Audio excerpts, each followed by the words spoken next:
Voilà, bonjour, bon réveil, nous sommes ici dans la commune de Barumbu, plus précisément à Ndolo, hein. Voilà, nous réveillons.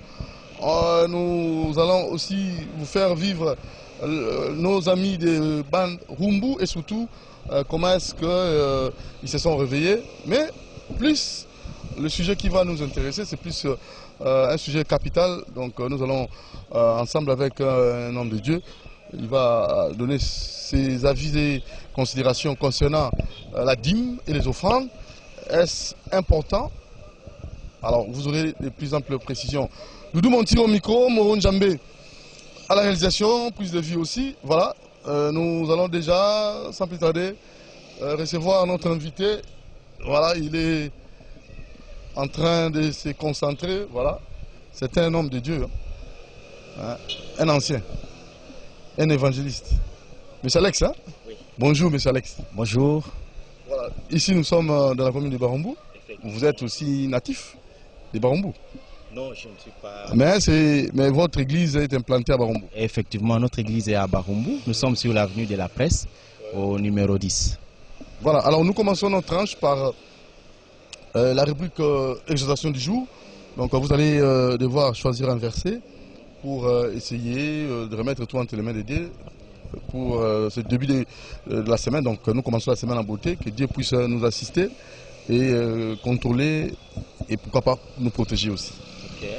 Vous avez la parole. Merci bien. J'aimerais que pour ces débuts de semaine, nous puissions lire un verset, que ce verset aide le peuple de Dieu à faire un examen de conscience, à se faire une remise en question, mais beaucoup plus à méditer pour savoir s'ils sont vraiment dans la volonté de Dieu et s'ils sont dans la volonté de Dieu qu'ils y demeurent. Et ceux qui ne sont pas dans la volonté de Dieu, qu'ils fassent un effort en priant, c'est que Dieu leur permette qu'ils puissent revenir dans sa volonté. Le verset que nous allons lire, c'est dans Jean chapitre 17. Nous sommes dans Jean chapitre 17. Nous allons juste lire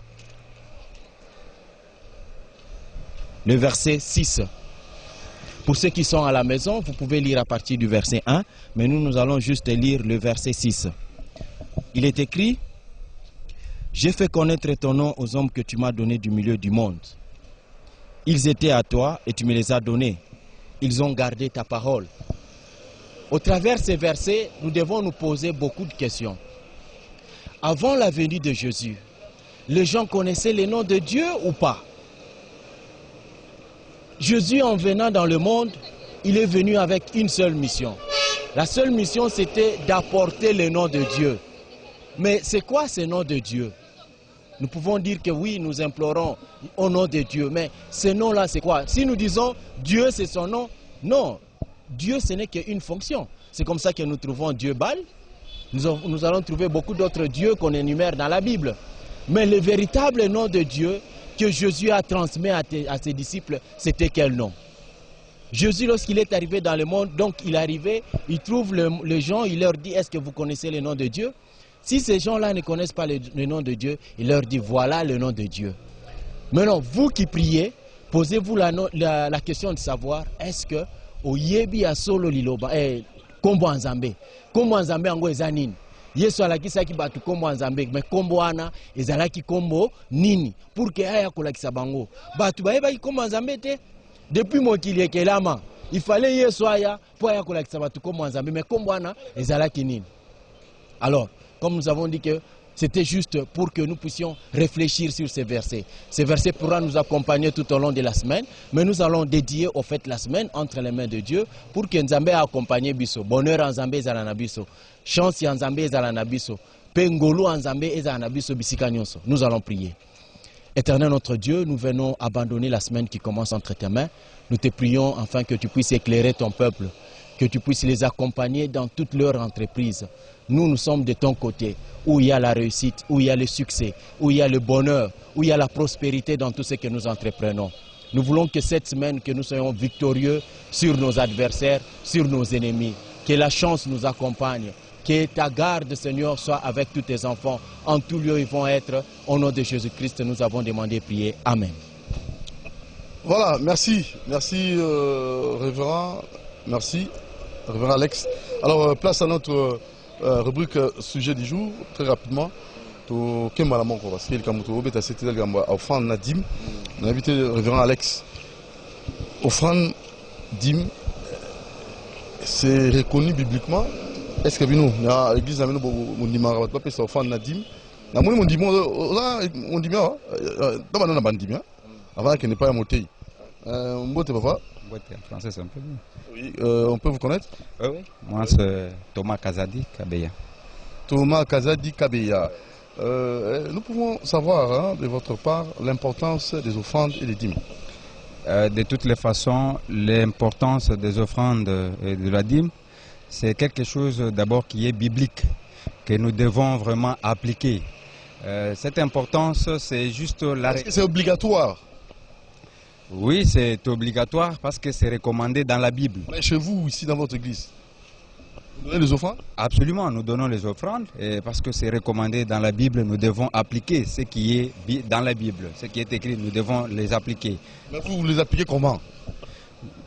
En fait, nous appliquons selon ce... Un dixième de tout ce que vous aurez comme revenu. Absolument, ce que vous avez, à la fin, un dixième, vous allez donner ça à Dieu. C'est obligatoirement que nous sommes obligés de pouvoir donner la dîme à l'Église. Devant Dieu, c'est un principe biblique et nous devons l'appliquer. Vous le faites régulièrement? Absolument, nous devons le faire parce que c'est une recommandation venant de Dieu. Nous devons l'appliquer régulièrement. Merci beaucoup. Un autre avis, bonjour. Bonjour. Je m'appelle Ibrahim Trésor Tabou. C'est important? C'est très important. Et vous donnez régulièrement à l'église? Oui. Comme il est écrit dans la Bible, c'est une offrande perpétuelle, on doit la donner régulièrement. N'ont pas l'habitude de donner. Qu'est-ce que vous donnez comme conseil? Quand on est enfant de Dieu et qu'on a accepté de le servir, on a accepté Jésus-Christ, nous devons respecter tout ce qui est écrit dans la parole de Dieu. Ok, merci. Merci à vous aussi. Voilà, alors c'est important, deux intervenants, deux points de vue, mais à votre niveau maintenant, dîme, offrande, c'est biblique, alors comment procéder? Il faut qu'on paie ça régulièrement, il faut que ça à chaque fois, il faut payer ça dîme, tout néni. En tant qu'enfant de Dieu, tozo tambola, pas lolenge na biso, na makanisi na biso, mais toza na mibeko, o toko benga constitution. Neti namboka na biso toza na constitution. Et pas nzambe pe constitution ezali. Constitution eza et pas nzambe eza Biblia. Na kati ya Bible nyonso ekomami en tant que bana nzambe il faut tolandela ngo, il faut tosala ngo ndenge ekomami. C'est pourquoi na o etali offrande na dîme. C'est biblique. Et nous devons accomplir ce qui est écrit par rapport à l'offrande, par rapport à la dîme. Et je vous assure que biso tope sakango, tope saka offrande, tope saka dîme pe mikolo nyonso. Mais na ndenge yo za mwana nzambe il faut yeba siko ndenge nini akopesa offrande, yango te motuna. Dîme. Mais ebele bazo pesa offrande, bazo pesa dîme, bazo pesa ngo na ndenge nini. Parce que soki yo ebisi ngai na ya kopesa yo to pesa ndakisa na ya kopesa yo mbongo ozana ba conditions o tili ngai pona pesa yo mbongo wana. Si je vais à l'encontre de ces conditions-là, naza na kati ya volonté na yo te.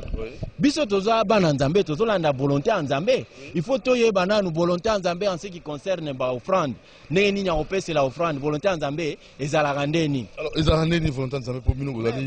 Bino basala nzambe bino ne bosala boyebi ma Biblia. Volonté ya nzambe il faut to se référer na constitution na biso.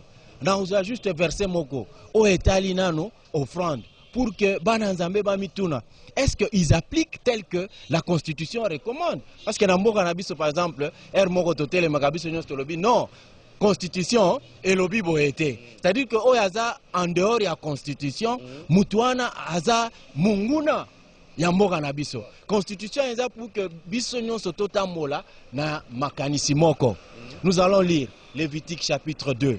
Nous sommes au verset 13. Nakobanda na 14 et 12. Vous pourrez en offrir à l'Éternel comme l'offrande des prémices, mais il n'en sera point présenté sur l'autel comme offrande d'une agréable odeur. Tu mettras du sel sur toutes tes offrandes. Parce que vous savez que otia mungwa na offrande na yo nyonso. Tu ne laisseras point ton offrande manquer de sel. c'est-à-dire ndenge ozokende na kati ya lingomba ndenge ozokende liboso ya Nzambe sala effort tango ozoya na offrande Mungu ezanga te. Mungu nini? Mungu to bachana biloko. Mais mon frère, tango lobi offrande otunaka offrande ya ndenge nini? So balobi offrande si mutu na mutu aza deja na ndenge azokanisa.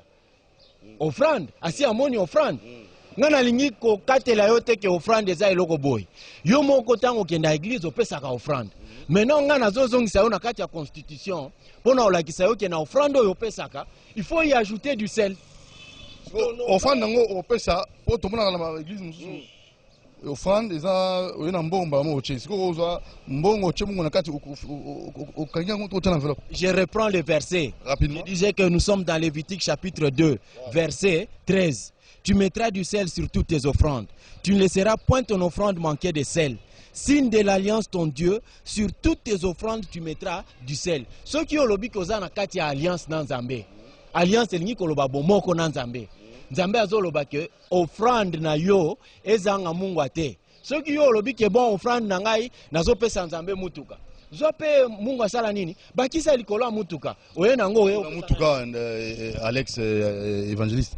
Na mutuka siko ocha na coffre ocha na siège ocha wapi? Soki likolo ko chape likolo yo yaka nango kaka soko ozasaka Mungu oche yo moko so ozwa mbavera Mungu oche yo moko mais yebaka ke offrande na yo sala nini ezanga Mungu ate soki ochaka Mungu ate mon frère yeba que tu es anticonstitutionnel mabonza oyo ba yike ba pesa sa Mungu Nzamba zo mais ozana kati alliance te ozana kati bomoko na Nzambe te alliance c'est-à-dire que l'unité c'est-à-dire que yo na Nzambe bozana kati bomoko.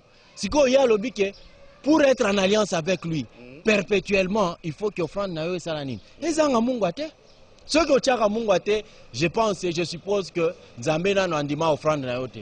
Ça c'est grave hein. Donc on va entendre ko yokawa ils ont la carte de constitution Nzambe dans la Biblia constitution. Ndeko yo pesa mabunza ocha Mungu. Ils ont l'émission Olanda la matinale. Ocha Mungu pour comment mina Lévitique hein. Lévitique chapitre 2 verset 13. Bible est commis yango. Yo chaka la moni maman na biso to ko sope avis na bango hein. Maman na bana s'il vous plaît na papa mbote papa. Excusez yo tango chaka mabonzo chaka Mungu na kati. Achaka Mungu. Pour nini? Po balobi ke na libonzo na sefa ko cha Mungu. Mungu ezate bon chaka Mungu ezate. Moyen ezate. Ozongi na mbongo. Nazongi nango po mabo Mungu ezate. Papa. Mbote papa. Mabonza kocha Mungu. Bon, selon mukanda Nzambe. Soki natangi mukanda ebisinga na cha Mungu ifona luka Mungu. Yo tawo yo cha mabonzo chaka nini? Chaka Mungu. Mabonza d'abord ngana chaka te. Yo chaka mabonzo te pona nini? Yo linga makambo po nakotanga mukanda Nzambe nazana trouble na ebite na kosalela wo wapi koto mususu balobi tocha Mungu na Levitique wana balobi tocha Mungu na libonza kote mususu balobi mabonza eza kaka mbongo te mabonza eza mbongo to ebisiko trouble wana na ebite na kosimba wo wapi ndo yaka mbongo pamba mais vite pesa soma mabonza te na yaka mais vide te mais mabonza na yaka nango te mabonza pe eza kaka mbongo te. Passé. Toza yo pesa la bokete. Siko oya lobi. To pesa na we makambe mabia. Papa ya na mwiko za mama na bana bolimbisa ka mo 2 minutes. Makambe bia. Papa yo kote yo. Alex, moi kote yo. Bon, oyoki excellent. Ndeko na biso azana raison. Parce que surtout tamoli na Bible. Tozana ba offrande belé. Ezana kati ya Bible. Lobi apesa kate. Yesu alobi boy. Je ne suis pas venu pour abolir la loi. Aye kolongola eloko moko te. Elingi koloba te ke ndenge toza boye nyonso to réduire yango na mbongo. Soki balobi offrande ya banyo oye na mbongo. Balobi offrande ya prémisse oye na mbongo. Balobi offrande ya boye oye na mbongo. Est-ce que pona Nzambe nyonso ba réduire yango na mbongo te? Il faut yeba nanu ke toza na ba offrande belé. Offrande na offrande eza na circonstance nango na lolengo il faut ko pesa lango. Mais ndenge ye alba pesa kate wana. Bon, ye peut-être na nazui Mungu ate. Posore azwa Mungu aye siko na offrande na yako pesa ngo ndenge sengeli il faut siko ya ebisa biso ya yaka na offrande te pona nini ya la Bible azo comprendre te. On comprend que peut-être il y a solo azana raison pour bato ebele yo ozo keneka ko pesa tango ozo pesa est-ce que aussi on comprendre ndenge nzamba recommander yo ndenge nini ya ko pesa peut-être ya tanga ki azo mituna sikoyo na ndenge komami na ndenge zo salama est-ce que na kosalela wapi o ya Bible ou bien oyo bato bazo sala de double na ye je pense yango wana papa lobi ngati na tanga kana zoluka libonza nini na ko pesa po na kotanga Bible ozotanga bisika mususu balobeli makambo oeza ya mbongo te metango tokendaka na biyangelo bayebisaka biso kaka no yakana mbongo koya maboko opamba te liboso ya Nzambe maboko opamba te wana eske eza kaka mbongo nde mutuna nanga c'est ça ma raison esalaka ke na pesa te mbongo parce que ce n'est pas recommandé ya kopesa mbongo kaka parce que yango kaka te nde eza libonza. Effectivement, revenons dans la Bible. Nous allons parcourir. Merci, hein? Merci beaucoup, merci. Nous allons parcourir la Bible. Na o etali ba offrande. Tokomona ke rarement na ba offrande Nzamba senga mbongo. Rarement Nzamba senga mbongo. Nzamba za na biloko o ya senga ka comme offrande. Maintenant il faut nde bana Nzambe to mituna. Siko na kozongisa makambo nyonso comme mbongo. Balobi ke prémisse yo ye na mbongo. Est-ce que na ba prémisse Nzambe alobaki ke no yaka na mbongo? Non, Nzambe alobi mbongo te. Siko yo luka offrande ya solo opesa na Nzambe mena offrande wana ndenge tolobi mungwa ezanga te. Chaka mungwa na ba offrande na yo nyonso. Soki nano che mungwa na offrande te yo alliance na Nzambe ezalaka te. Donc offrande na yo Nzambe andimana no ango te. Luka nano osala effort que offrande nyonso zo ya nango epa Nzambe ezanga mungwa te. Soko che mungwa Nzambe andimi yango. Mais siko offrande nyonso tozo répéter tolobi ke eza mbongo te. Okay. Tout nanu bande ko bazali awa mambo zo ba parce que eza de tomba mingi. Mbote baba. Santé la bien. Kitoko. Yo opesa mabonza. Ana pesa mabonza na église. Pesa mabonza nini? Opesa la ngonde ndi ndeni opesa la mabonza. Pesa po esunga église, esunga msala Nzambe ke liboso. Nata Mungu ate. Ponga ngai biga offrande wa pesa mena concentré oya kocha Mungu ate. Nana yo kango pété, c'est la première fois boyebisanga. Ben faut ka kibacha Mungu na offrande. Ouais. Dimo pesa. Dim pina pesa. Pona osunga msala Nzambe. Musali Dasolo. Ah. Mama kotika biso te mama. Toko ko yo ko kenaka bo ete, okene. Tonto mama moke. Mbote mama. Mbote papa. Ouais. Mama, offrande, opesa ndenge nini? Procès nini bo pesa offrande? Bon, ndege liloba yo pesa na offrande. Na pesaka. Nani na kati? Na mungwa. Nani? Te parce que comme na Lévitique, 23 balobi, sozo pesa offrande na yo ocha mungwa eza nini sacrifice perpétuel. Donc mungwa ocha kata mbongo gumbi osala nini? Bon, so otangi pe na Matthieu balobi toza mungwa mokili. Nango na ina lobaboy na Matthieu 5, so à partir de la 13e babi nous sommes le sel de la terre. Si ko so biso toza sel de la terre, offrande biso feza ndenge. Bon, Ernest balobaka toza mungwa wenze. Et voilà que nous sommes le sel de la terre. Dans Matthieu 5, 13. Toza mungo mokili. Toza mungo bateka na wezo eza na yodu bien toza mungo nini. So muto sosoli mungo biso toza nda compare mungo photo cha na offrande. La mungo ouais nzete. Écoute, balobi boye, nzamba balobi na soke na Isaïe 55, mes pensées ne sont pas vos pensées, mes voix ne sont pas vos voix. Pensez en Nzambe tozo kango na kati ya Bible. So to ba penser en Nzambe to kendeke na Bible. Siko soki Bible eza penser en Nzambe, Nzambe alobi makanisi na ngai eza batu te. Biso bato toza na Mungu, siko na epa ya Nzambe Mungu epa na ye na makanisi ye Mungu eza nini. So muto a découvrir Mungu oyo Nzambe azoloba, ndako yeba Mungu nini ya kotia na offrande. Voilà, tous nos frères, parce que makambo yo zo kaka Mungu eza nini? Makambo ya offrande na dim. Mbote papa, zera ngana. Oui, pour toye bapela makambango kopesa eza malamu mingi kopesa siko ndenge nini? Kopesa dim eza malamu kopesa dim ngolo lenge kani? Oui. Oui papa. likambo ya offrande bopesaka yango mpe bopesela yango ndeni. Bon lokola ezande makambo totangi na kati ya mukanda. Lokola oyo tozali kotanga ezali journal te, ezali livre masapo te, ezali livre oyo etali Nzambe.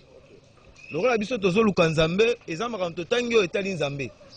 Sikoyo ndenge olobi wana ke etali ba offrande na ba dîme nyonso wana, c'est vrai totangi na kati ya Bible.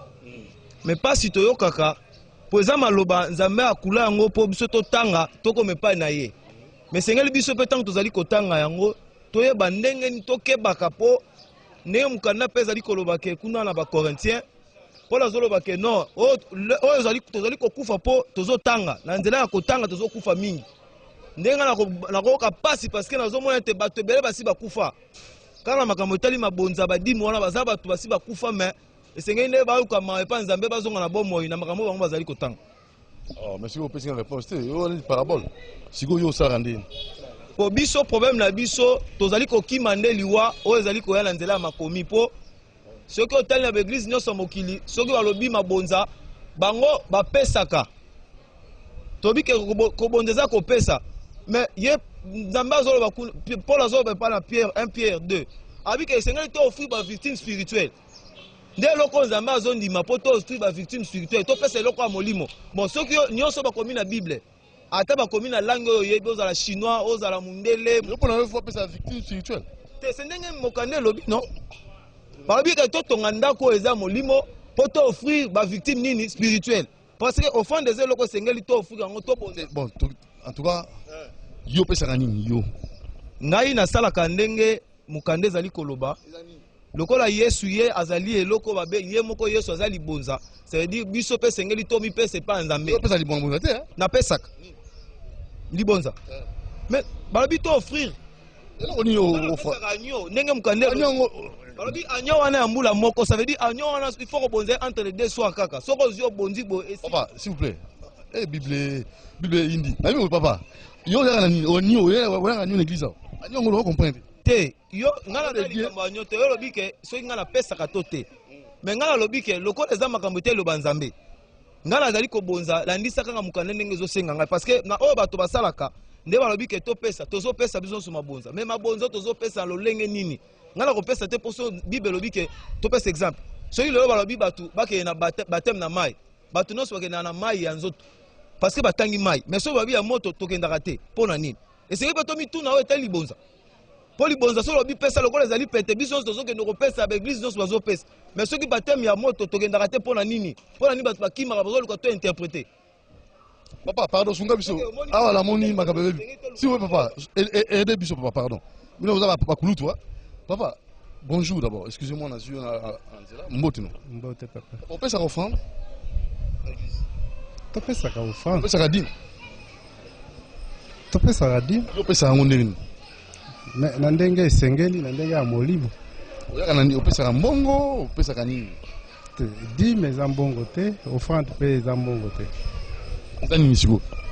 Ah, papa wana il faut pesa oya offrande to expliquer yo.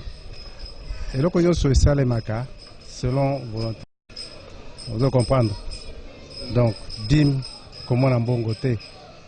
Dim d'abord il a réussi un dixième yanine. Yanine. Un dixième ya makambo yo zanango.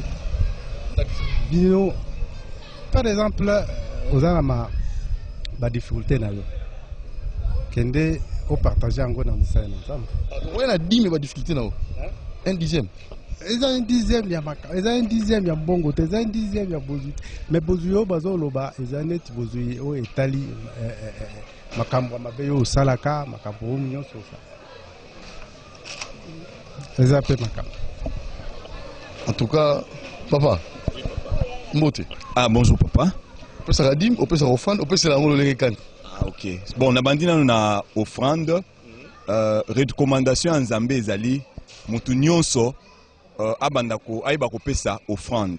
Mais offrande il faudrait mutu pesa ezalaka mwana empaté. Mais puis mwana empaté on il faudrait azala na mbula moko. Boya na ngwa église to na mwana empaté pour pesa. Oui, bon, pour un peu aouye ba église eza wa, pour l'église eza motema ya mutu, bien eza mutu. Bon, c'est-à-dire que ce papa nenga zabo aza église. ça dit son na pesa offrande mon empati na roya na ngona kati ya église o ezali papa. C'est que soki mutu aza église aza temple ya molimo mosantu c'est que na roya na offrande eza mon empati na ye kopesa aw mais na kopesa ngo na ngonga nini na pesi na tongo mikolo nyonso eza chaque jour eza te que dimanche c'est que chaque jour nazo pesa offrande na pesi mon empati na tongo na luki pe ba pokwa mibale katikati ya pokwa mibale na pesi offrande ande eloko to salaka makambo etali dîme balobi dîme tozo pesa mutu akufaka te parce que Hébreu chapitre 7 au bandi na verset 1 au kiti c'est que soki yozo pesa dîme pas mutu akokufa lobi dîme na yo ekozana tina te l'église dîme mais luka mutu akokufa te comme ça soka lie dîme na yo pasteur na yo okufa pasteur na okufa ta okufa te pasteur na que pasteur na ngai eza Christ nde aza pasteur na ngai siko so na pesi dîme pas Christ akufa ndenge nini c'est ça le grand problème. Mais ce motu na musu ezali mais je pense que c'est ça c'est que so ngo pesa 10 000 lelo luka mutu akufaka te mais batu ebele lelo zo mona zo pesa 10 000 pas apesi 10 000 lelo lobi mosala nzambe wana akufi 10 000 wana ekufi c'est ça le problème. Bande ko mama 10 000 na offrande lelo ezo troubler maman yaka na maman s'il vous plaît mbote na maman au pesa 10 000 na offrande au pesa ngo lenga na pesa 10 000 na offrande na pesa nzambe opesa ngo longi kani nzambe aza molimo tokopesa ngo kana molimo ti jamais mema bozuna yo jamais mema bozuna ngai neti ndi bozunini bozuna yo salaire na yo à la fin du mois bafuti yo 1/10 te salaire nanga bozuna nga mbongo bongo so nena contribuer na œuvre nzambe ya kotonga église kotonga bâtiment to sala ba carreau to bongisa sika to ya kofana pona koka liloba nzambe mabe ezali te wana na pesa mais 1/10 wana pesa onka na molimo po ba pesa ngo nzambe Dieu est esprit. Merci papa otozo seka c'est que yo opesa la dîme opesa la ndeni bon on appelle ça gadim quand ndenge esengeli ndenge bakomi na bible ndenge ekomami directement que il faut opesa dîme mais na ndenge nzambe na ndenge bosolo ya bosolo so ndenge le za ndeni bon il est bato ebele bakufi déjà na nzela ya makomi ou bakomi déjà que vous apporterez vos dîmes à la maison du trésor. Ouais, c'est ça. Mais soki to koti lisusu na Matthieu 5 Matthieu 5:19 bakolakisa bino maison du trésor yango eza wapi bakoyebisa bino que maison du trésor eza na lola bon badime na yo omataka nango na lola na nzela nini parce que bapasteur ebele balobi badime il faut bayela bango mais est-ce que eza badime nyonso soki totangi lisusu omona dime mosusu il faut yo moko olia eza dime nini do yo dime na yo eza dime nga moko naliaka yo pesa dime te hein eza on apesaka na on aliaka nga moko opesa ntango nini oliaka ntango nini napesaka chaque 3 ans naliaka chaque une année 3 ans opesaka une année nalianga moko selon les écritures. Ah so lini pe précision so précision na kati ya mako pesa na 3 ans comment même so yé na OK na une année que wana na Deutéronome 14:22 bon chaque 3 ans chaque 3 ans ezaka Deutéronome so qui dit Deutéronome 14 offrande ça la seconde offrande mais on dit que on doit s'offrir en victime siko soki balobi na Lévitique 2:13 que na offrande na yo fo mungu ezala so qu'il faut m'offrir parce que balobi que biso ne ba mungwa biso ne toza mungwa comment est-ce ko mizwa yo moko o mizu yo moko et puis o tie likolo mabonza na yo oui makambo ngepesa na koso yango ne makomi il faut mizwa yo moko o mitia likolo mabonza na yo opesa mabonza te en termes clairs il y a bateau ou bien nzambe oye chaque dimanche tout le monde à l'église panier à offrande panier à dîme panier à prophète ba panier éternel yo opesa na panier nini mabonza ozoloba ya bateau ou bien mbongo la yo opesa mabonza offrande bon offrande du prophète bato baye bake pa nzambe ya Yesu batunye il faut kofuta mpako asengi pièce ya mbongo eratali pièce ya mbongo alobi nini randa à César ce qui est à César bon mbongo wana eza nani est-ce que mbongo nzambe eza franc nini franc de Dieu on est mon pesa raté franc de Dieu eza dollar de Dieu eza ça la clair ba dola na télévision opesa ka pesa ka mais oyo wana oyo ya batu te oyo bato baoloba wana te oyo ya nzambe ya solo. Amen. Ok, madame. Mais namoni enseignement sur les offrandes na dîme, c'est complexe. L'enseignement n'est pas complexe en soi. Oui, il y a notre pasteur, il y a bon pour tout ça sous numéro sous pasteur oui. Je défie tout pasteur que nous allions dans la Bible qui puisse nous dire que Dieu nous a recommandé de nos jours de réduire les offrandes en argent. Nalingi totanga verset moko. Parce que ce tozi offrande est comme mbongo, totanga nana bino verset moko. Et puis les pasteurs vont me répondre qu'ils me disent comment est-ce que Togosa les lango. Nous sommes dans Malachie chapitre 3, verset 13. Vous dites, quelle fatigue, et vous les dédaignez, dit l'Éternel des armées. Cependant, vous amenez ce qui est dérobé, boiteux ou infirme, et ce sont les offrandes que vous faites. Puis-je les agréer de vos mains, dit l'Éternel. Zambazo que bino bozo ba fatigue ni nyakome makama bonza. Bozo memelanga oyo eibami, oyo eza chétive, oyo eza boiteux. Bon, offrande so tozi mbongo. Ya boiteux ezala ndeni. Parce que oyana mbongo. Mais peut-être oyana mbongo wana so tozi offrande keza mbongo. Oyana mbongo wa boiteux. Boye bisangana no mbongo wa boiteux ezala ndeni. Mbongo infirme ezala ndeni. Ndo e pasuka. Donc Nzambe alobi to yana mbongo asika. Alobi ke na ba offrande na bino bozo pesanga. Nazo agréer yango te. Nazo agréer yango te parce que eza infirme, eza boiteux. Siko offrande ya mbongo o eza boiteux, eza offrande ya ndenge nini. Qu'on se limite simplement à kolobaka était que non, de transformer nyonso offrande nyonso comme mbongo. Mais qu'on nous dise aussi lorsqu'on transforme offrande comme mbongo, ya boiteux ezalaka ndenge nini. Mbongo ya offrande ya mbongo, ya infirme ezalaka ndenge nini. Qu'ils nous disent pour qu'on sache maintenant comment est-ce que nous devons offrir sérieusement auprès de Dieu et que Dieu puisse agréer nos offrandes. Tout ce qu'on a mbongo te, oui l'argent on peut donner, mais lorsqu'on donne l'argent, est-ce que Dieu a besoin de l'argent? Alors, nyonso ya likolo na se yende akela. Siko il a besoin de notre argent pour en faire quoi? Yende alia kango? Alia ango te? Maintenant, pourquoi nous devons venir avec l'argent? Il n'agrée pas l'argent. Mais fais attention tant aux oyana offrande na yo, yeba ke otalango, est-ce que eza infirme, eza boiteux, mongo na yo ko ya opesa nzambe. Examiner, so eza infirme te, eza boiteux te, ozu mungu wa osal nini, obakisi likolo nde oye kopesa na nzambe. Parce que wana nde alliance au traité na nzambe. Ndenge to bandaki tolobi ke constitution na biso. Pasteur nyonso akoya, to kende na makanisi ya batu te. Nous avons dit que notre constitution c'est la Bible. Tozonga na pasteur wana kati ya Bible, ala kisabiso ndenge ni na kati ya Bible, offrande ekomi mbongo. Papa, mbote. Mbote, papa. Offrande. Mais il faut savoir d'abord offrande, c'est quoi? Parce que je ne peux pas donner quelque chose que je ne connais pas. Il faut d'abord qu'on puisse m'apprendre qu'est-ce qu'est l'offrande. C'est à ce moment-là que je vais donner cette offrande-là. Parce qu'on a dit l'offrande, je viens d'entendre mon frère, il parle de l'offrande, il faut mettre 17. Est-ce que Nani a $10 ou $5 pour donner à Dieu? Il met du sel dessus. Donc il faut d'abord comprendre l'offrande c'est quoi. Comprendre aussi les sels c'est quoi. C'est à ce moment-là que quand vous donnez, ah voilà, c'est ça les grands problèmes. Parce que nous ici, on doit d'abord vous apprendre ce qu'est l'offrande. Il y a des enseignements pour ça. Celui qui peut donner l'offrande n'est que celui qui a déjà y avoir les enseignements sur ça, sur l'offrande. Je crois bien sur la dîme aussi. Il faut qu'on puisse vous apprendre ça. Parce que c'est une alliance que vous signez avec votre Dieu. Il y a quelqu'un qui vient, il donne $100 d'offrande, $1000 d'offrande, tout ça. Est-ce qu'il a de l'alliance avec son Dieu? Et cette offrande-là, qu'est-ce que ça va lui servir si lui-même, il ne sait même pas ce qu'il donne? Pour lui, il croit que, parce qu'on dit, n'allez pas dans la maison de Dieu, mais vide. C'est ce qu'on a dit.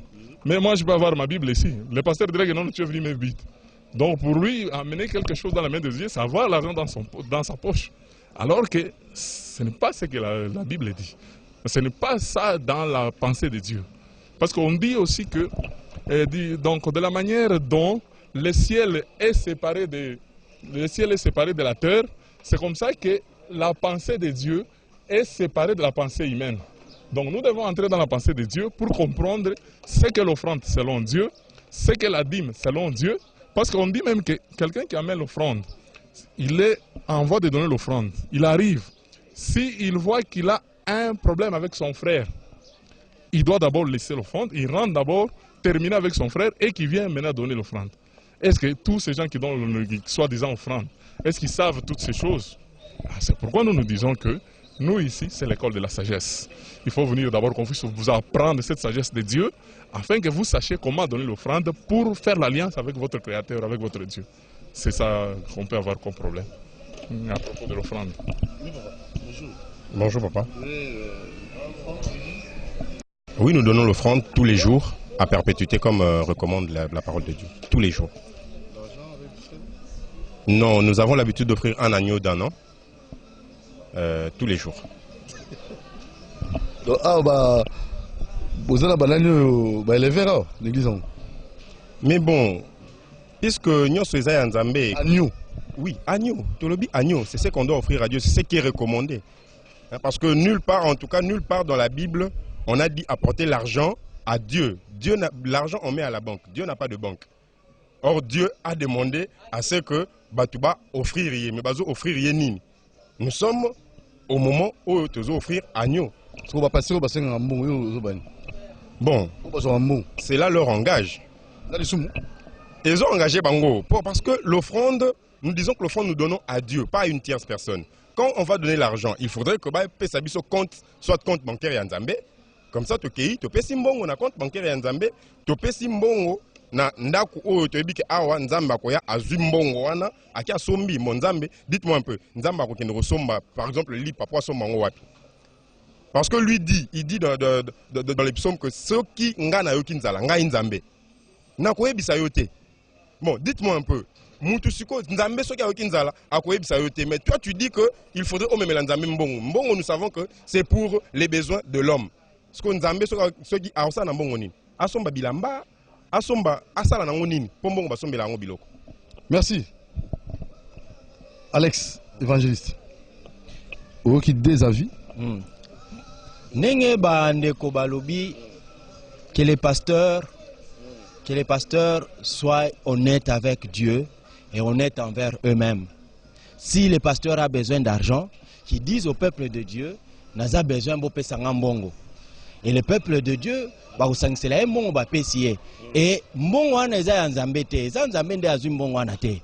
Eza pasteur azana besoin a pesiye mbongo. Ce n'est pas dit que cet argent qu'on donne eza Nzambe nde azwi mbongo wana. Non, eza Nzambe te. C'est pas l'argent, Dieu n'a pas besoin d'argent. Et d'ailleurs par preuve, chaque fois que nous avons besoin de l'argent, nous recourons auprès de qui? Auprès de Dieu. Comment tu peux dire que non? Nous recourons auprès de Dieu pour qu'il nous donne l'argent. Et Dieu en nous donnant l'argent, comment il fait pour nous donner l'argent?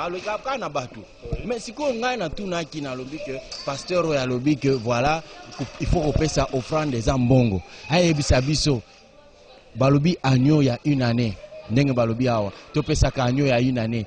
Agneau il y a une année, de combien en termes d'argent? C'est $500, c'est $50. Et on précise bien, il faut le donner entre les deux soirs. Les deux soirs, jour Nino et Zakanakat, il y a 2 soirs. Maintenant que le pasteur nous dise clairement, lorsque nous devons offrir, nous devons rester dans la volonté de Dieu. Nous n'allons pas faire ce que les hommes font. Oh, il y a ça qui mongo, Nakatia église. Mais, ça nous le disons. Nous sommes le temple de Dieu. Ceux qui moutunde temple en Zambé, oh, il y a solo. Nenge nini nakati ya temple wana tokoya kopesa mbongo. C'est-à-dire que nenge nko mususu alobaki alobi ceux qui yoza mwana Nzambe. C'est-à-dire que oza temple en Nzambe. Bon, ceux qui oza temple en Nzambe, ceux qui nalingi na pesa offrande. Donc on a luka temple o eza en Nzambe parce que Dieu dit que akovanda na biloko esalami na maboko abatute. Donc onyo sotomona ka otoko benga église Nzamba za nakati te. Alors ceux qui osent mongo na yo oye nango kuno lobi ke non na yo kopesa Nzambe yaza kuna na katite, c'est-à-dire kopesi ete opesi na batu, opesi na pasteur, opesi na badiacre, okabeli bango mbongo mais okabeli Nzambe te. Luka esika Nzamba azalaka nde okende opesa ye mbongo. Temple bara fête le monde aux pauvres. Mon frère, c'est ce que ne makambo balobi ya o etali au monde. Nous sommes dans Matthieu. Balobi ke ceux qui osent kende opesa au monde na yo okanisi que ndeko azana likamuna yo. C'est pas que yo zana likamuna ndeko, ye azana likamuna yo. Ce qui yo kanisi et si ko zawana déposer au monde na yo. Ça ici, par exemple, tu venais offrir à Dieu l'aumône. Il y a $100. Au Canisi que non, Ndeko Alex, Azali Kamunanga, non Azali Kamuna était, mais Azali Kamunanga, en ce moment-là, Sanin. Tika $100, so Ozan Nzela, au Tiki Angoka Wana. Kenenan aussi Sanan de Konayo Alex. Bon, si Alex est aux États-Unis, c'est-à-dire que moyen Koutanana Ezate, tu ne donneras jamais le monde à Dieu. Mais faisons des choses, toujours réfléchir, réfléchir. Le peuple de Dieu, problème est anime, c'est l'ignorance. Les gens ne lisent pas la Bible. Toujours la Bible na téléphone, mais totanga kangote. Dans les églises, on ne s'amène plus avec des Bibles. Les gens, ils ont consacré tout leur temps à autre chose. Mais Zoata, 30 minutes au Vandinano, Matéao Nazolanda, par rapport à la Biblia. Est-ce que Biblia est le Bibongo? Parce que si le pasteur parle, il va à l'encontre de la Bible. Sachez que Paul l'a dit. Si moi, même moi, si je vous apportais évangile Moussousou, que je sois anathème. Alors, peuple de Dieu, il faut affronter la mise. So ba ebi que offrande eza mbongo ndeko na ngai zonga na kati ya mukanda nzambe en tout cas lité ya wana eza lité ya solo te zonga na kati ya mukanda nzambe oluka ndenge tozolo bawa dim malobi qu'il faut oliango ba ebi te ke tokende kopesa na pasteur dimango oliango ndeni malobi hein. Nous allons pour le temps peut-être ceux qui sont à la maison peuvent lire. Nous sommes tokotanga. Nous allons lire Tozo Kitamalembe Malembe pour que tu comprendre nano makambo to salaka par rapport à la constitution. Nazo insister parce que constitution eza eloko mutunyo so ayebi. Namboko tozaki il faut respecter constitution. Nous avons notre constitution qui est la parole de Dieu. Nous sommes dans Deutéronome chapitre 14 verset 22. Bazolo baboy. Tu leveras la dîme de tout ce que produira ta sémence, de ce que rapportera ton champ chaque année. Bon, champ ya mutundeni.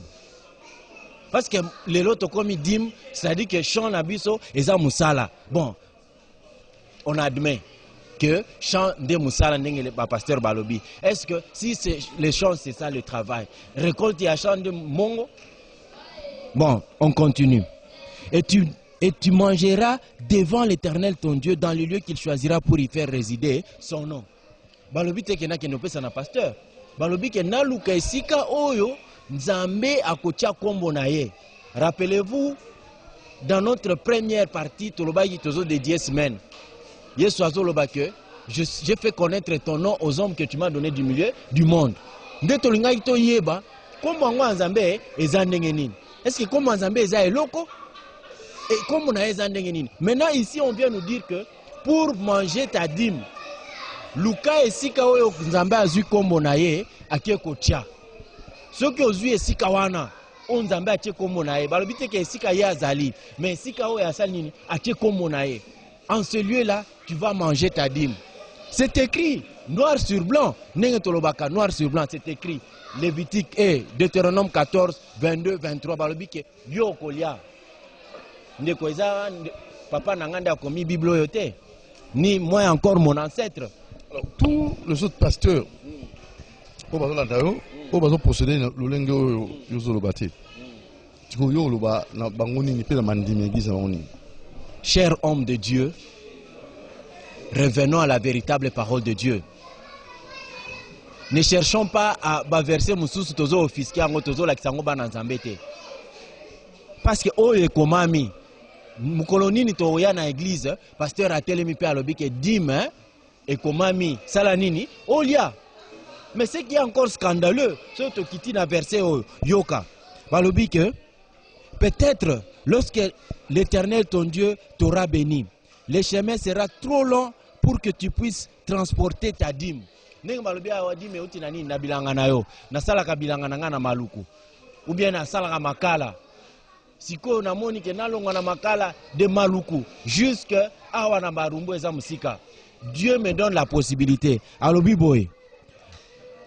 À cause de l'éloignement du lieu qu'aura choisi l'Éternel pour y faire résider son nom, alors tu échangeras ta dîme contre de l'argent. Tu serreras cet argent dans ta main et tu iras au lieu que l'Éternel de Dieu t'aura choisi. Là, tu achèteras avec l'argent tout ce que tu désireras. Bœufs, brebis, vin, liqueur forte. tout ce qui te fera plaisir, tu mangeras devant l'Éternel ton Dieu. C'est-à-dire que ngai na teki makala na zui mongo na chena loboko. Na ultima luku na komia. So na komia na somba nyonso motema na ngai sepeli. Ole dim no. Na ole dim na ngai. Bazolo ba pe o somba liqueur forte. Liqueur forte c'est ça bazododo. Ya permis on mélange. Mais papa, Bible yo mélange. Bible en fait dans oui Bible. Sur le plan dans la pratique des choses, yo mélange zododo, mélange alcool. Liqueur forte na ba vin wana, il faut yeba ndenge na komela. C'est là le problème. Yo mélange non. Mon frère, mukanda elobi hein, soko yena dim, changer ango, somba zododo, somba vin. Somba nyonso motema na yo ko sepelisa yo, liango liboso nzambe. Mbongo adim, osombela ngo zododo, osombela ngo tembo, osombela ngo skol. Ça c'est ce que dit la parole de Dieu. Mais c'est la constitution.